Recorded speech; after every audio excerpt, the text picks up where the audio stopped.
In the neutral corner. In the neutral corner. 2, 3, 4. Welcome in the neutral corner.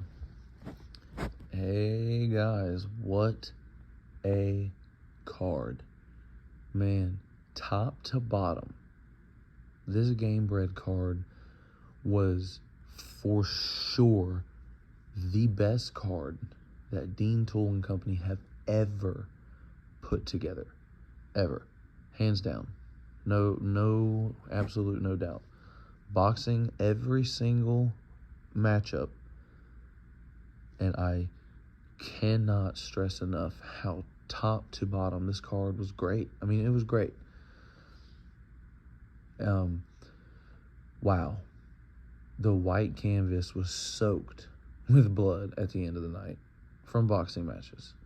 I mean, excellent action from top to bottom. You know, there wasn't ever really boring or dull moments. Maybe one or two here or there, but not for the whole fight. We're talking moments in a round or two. I mean, I was ecstatic the whole night. From the first match, I think both of the girls' names were Danielle, and they probably were the least entertaining of the night, if I had to be perfectly honest. The second matchup, Cade Howell took on Chris Wingate. Cade looked good, man. He claims he had an off night. When you hear the post-fight press conference with him, he said it was an off night. He didn't fight his best game, and he didn't do his game plan. But to be honest with you, the guy took the fight to him and tried to make it a dog fight. And Cade showed that he can keep calm under pressure and that he also has a little bit of dog in him. All he's saying when he says he has an off night is he should have thrown a little more offense. Hey, we all have those nights. I wouldn't necessarily even say it was an off night because he got the W and he never was in any trouble. I thought he did good. I thought he looked good. In every fight, after every fight, whether you're flawless or not, there's always room for improvement. But great fight. The fight after his, I'm not sure if it was aired or not, but it was a Milwaukee local. His name was Javier, and I don't remember his last name. And he fought this dude, Luis, maybe, I don't remember, but he's a BKFC vet. And dude, that was an exciting banger. That was so entertaining. I mean, it was like, what? The dude Javier, slick boxing style, and was good everywhere. He was good in the clinch. He was good in the pocket. He was good at distance. The first round, his opponent had the most success coming out and firing shots and catching him off guard, but he definitely settled in, you know what I mean? And dude, it was so pretty to watch, like both of them really, because it was a fight all the way through. I believe the next fight, if I remember correctly, was Joe Riggs versus that dude from Brazil that dresses the Joker. Now that I remember that one wasn't the most exciting fight. Both were, in my opinion, kind of sloppy, but Riggs is 40, dude. It's hard. And he broke his foot stepping somehow. It was very odd. So he lost TKO. And then, let's see, who else? I'm trying to think. I know that the Andy Wynn and I think her name was B Wynn or B something else. But anyways, Killer B. That fight was an interesting fight. Not a banger, sorry. It's 3:30 a.m.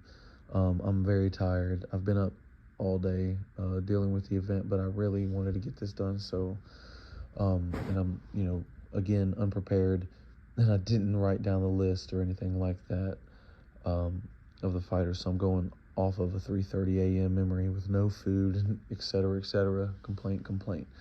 But anyways, Andy Wynn and the Killer Bee, that was a phenomenal matchup. Very technical. Andy Wynn had a very movement style, okay? She was very elusive, and she was the longer fighter. And, Killer Bee, she had the more technical style, the more boxing style, and definitely felt like she had the harder punches. But I thought Andy was being elusive enough, and I thought she was landing enough. And even, Andy threw some good hard punches, but, I think that she had did enough, at least through most of those rounds, to get a win. But they gave the other girl the victory. That was very interesting, but still a good fight. The next fight after that was I think it was Dylan Bad Boy Kleckler versus Josh Burns. And of course, I told you guys weeks ago when the fight was announced. And then I told you guys when I interviewed Dylan right after sparring him that he was going to knock this dude out. I told you. And he did. 100% he did. He did in the first round. And he was patient. He actually used some movement.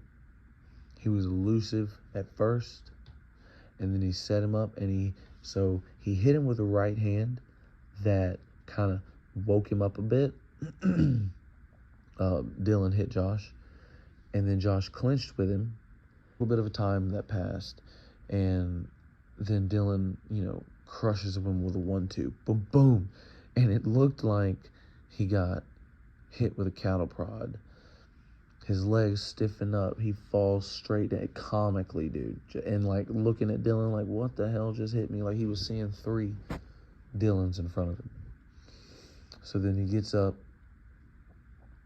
And, so then he goes down, right? So Dylan walks to his corner, the red corner.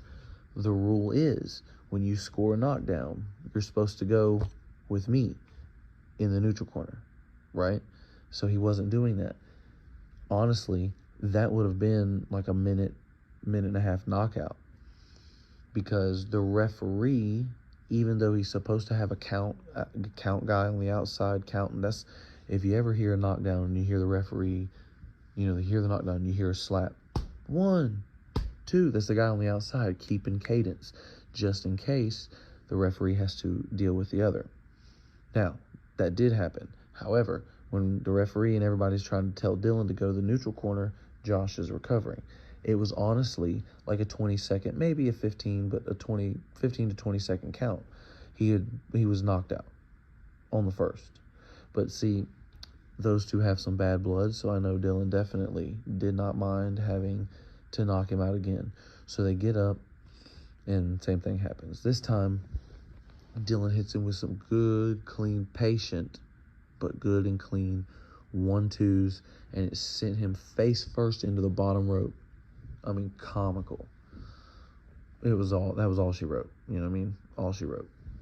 And,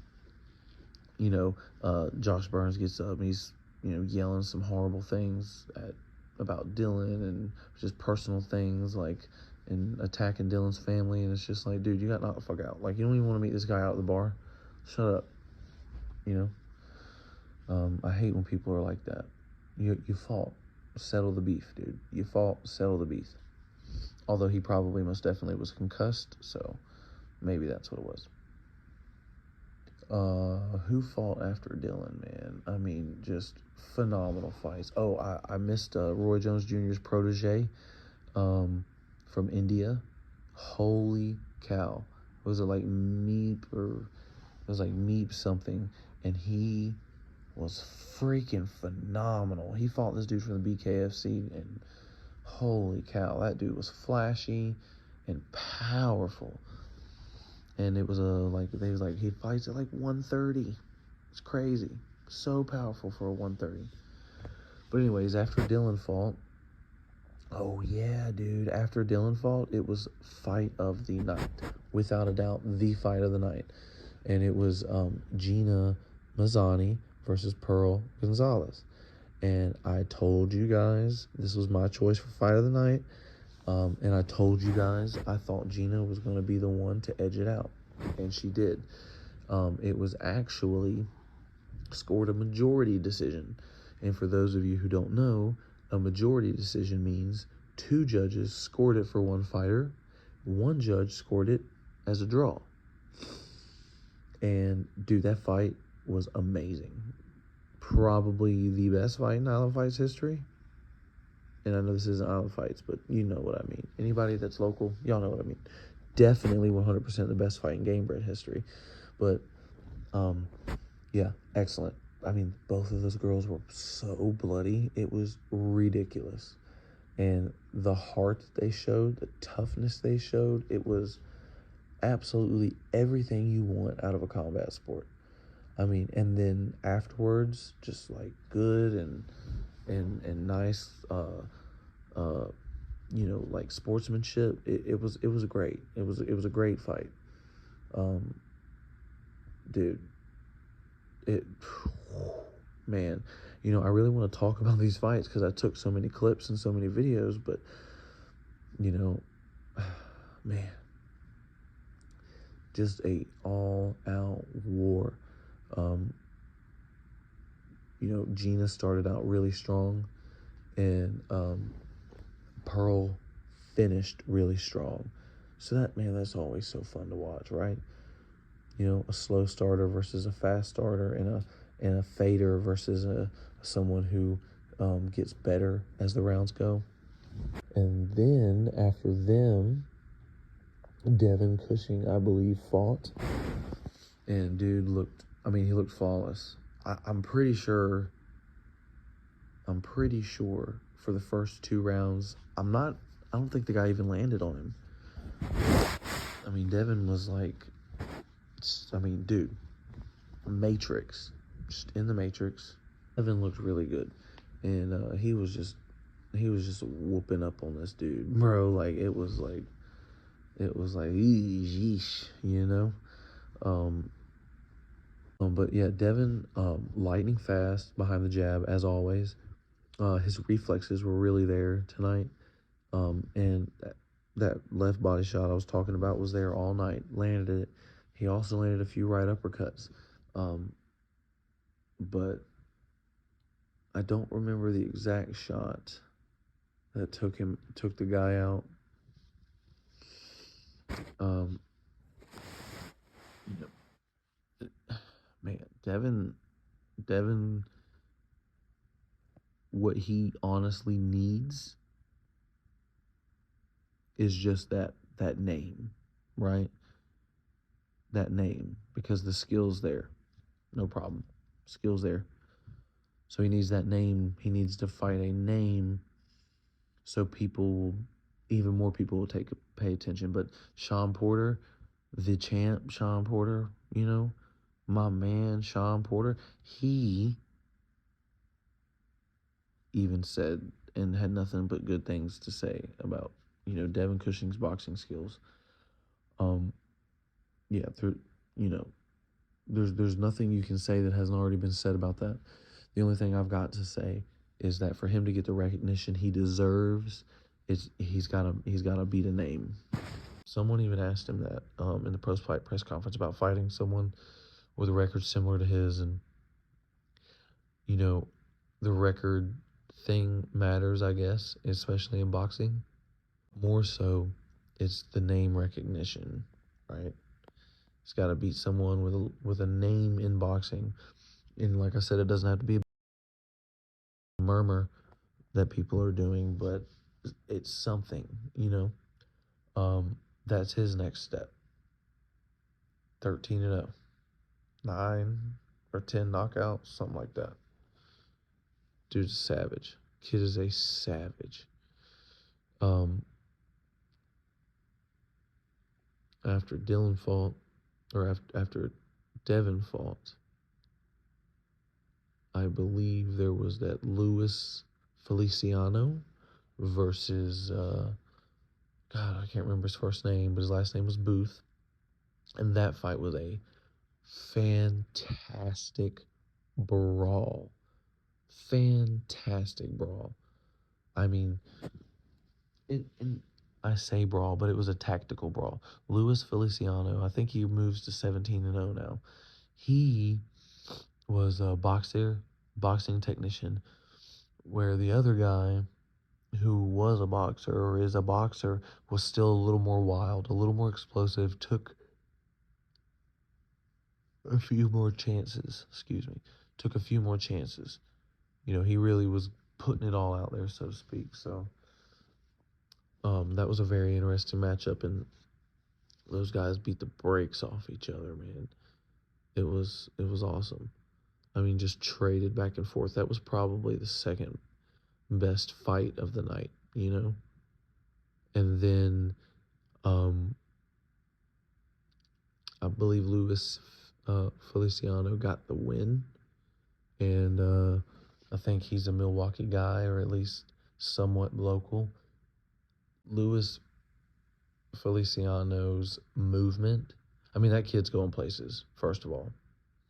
But yeah, his movement was so good, you know, and then the fire that he had him. And these guys were 140, and they looked every bit of 170, dude.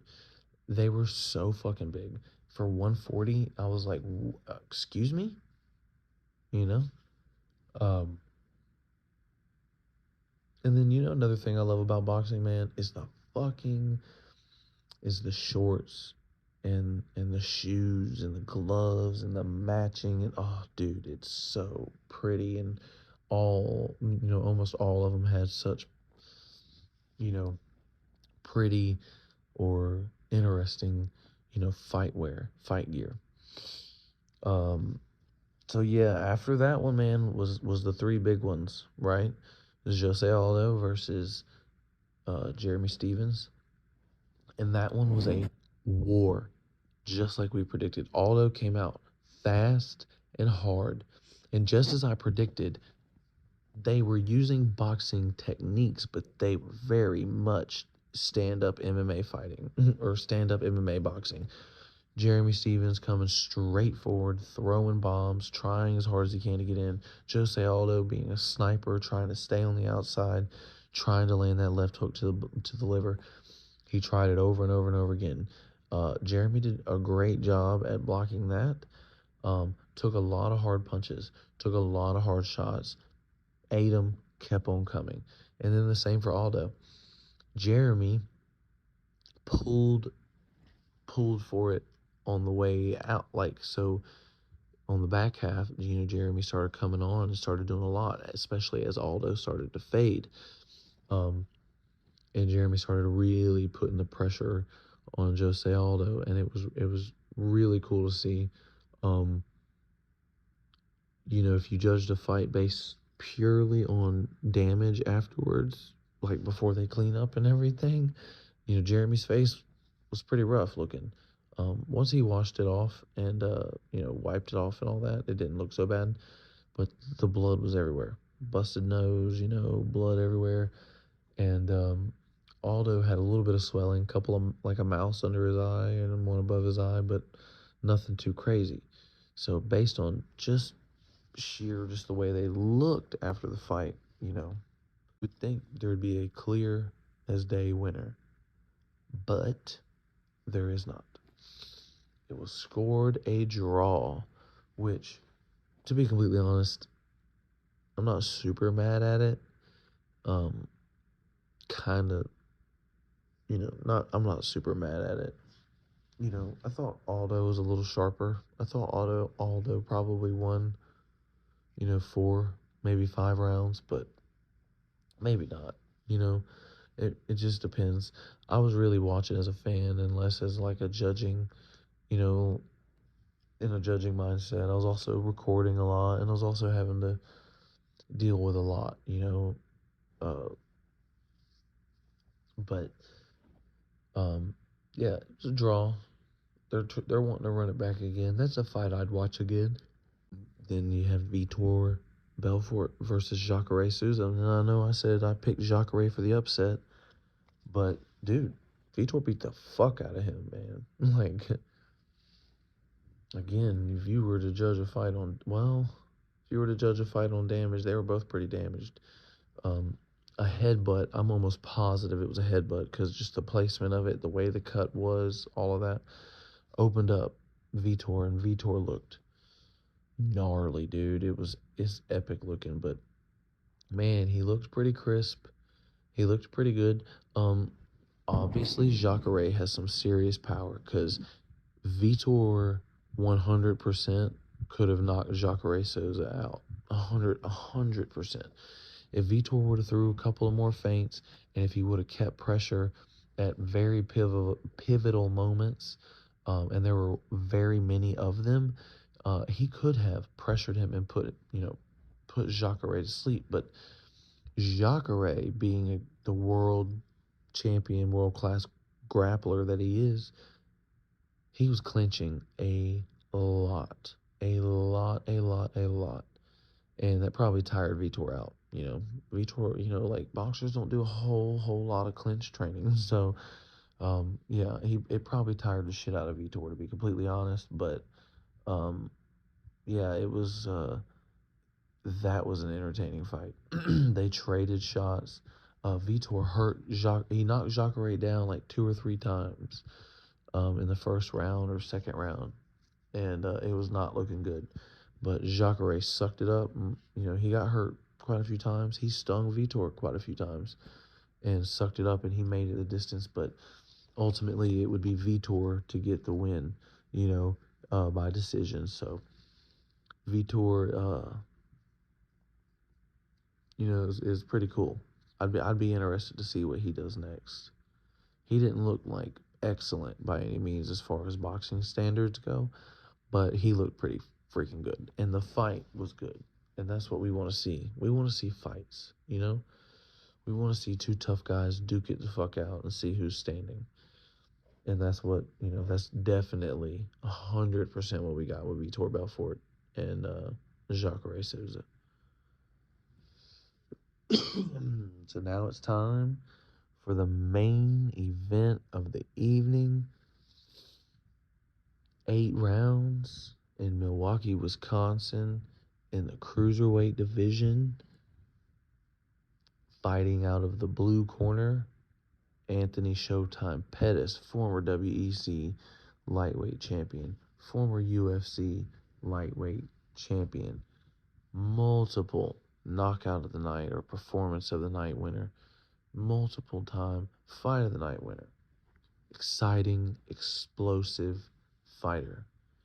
And fighting out of the red corner, the only man to go 6 weights and win a world title, the only man to start at super middleweight all the way up to heavyweight and win a world title in each class. The greatest to ever lace him up, Roy Jones Jr., Pensacola's own. It was actually a pretty interesting fight. The first 3 rounds, Roy had almost no output. And I think Roy, honestly, I think a little bit of it was probably Anthony's style. He comes from an MMA background. And so that he just has a different way of throwing punches, a different way of attacking. His mind is wired different. And as I said before, Roy has been boxing since before Anthony was born. But, at the same time, Anthony has a different mindset. And I think that shows. That's the number one thing we saw tonight is you could tell a guy that was an MMA guy and you could tell a guy that was a boxer. The first 3 rounds, Roy just did not have enough output, to be completely honest. He just didn't. I understand he was computing. I understand he was, trying to see what Anthony's, tells were, et cetera, et cetera. He's wanting to try to give people their money's worth and not just end it in the first round or whatever. But At the end of the day, people came to see Roy Jones Jr. beat Roy Jones Jr. So the first 3 rounds, he kind of was computing and doing those things. But about round 4, Roy started opening up a little bit and started trying to throw things and beat things and do things.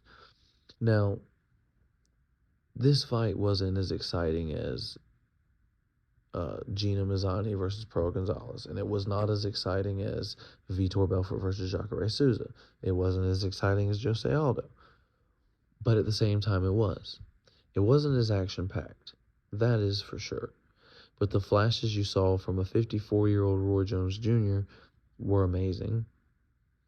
The boxing skills that you saw from a 36-year-old former MMA champ, Anthony Pettis, it was amazing. Both those guys did everything that they could to prepare and put on a great show. Roy cracked Anthony a couple damn times. The first left hook, check hook that landed in the first round, Anthony had a big ass red mark on the whole side of his fucking face. It was crazy.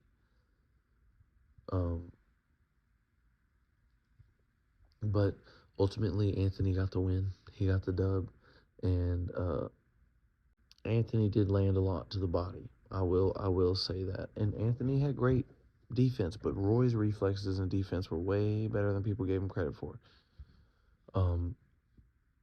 But dude, it was so awesome. And then the environment was awesome. The whole fight week, or environment. I flew in on Thursday. I got to the hotel on Thursday, and I got to unpack. I got to walk around a little bit in the city and see it.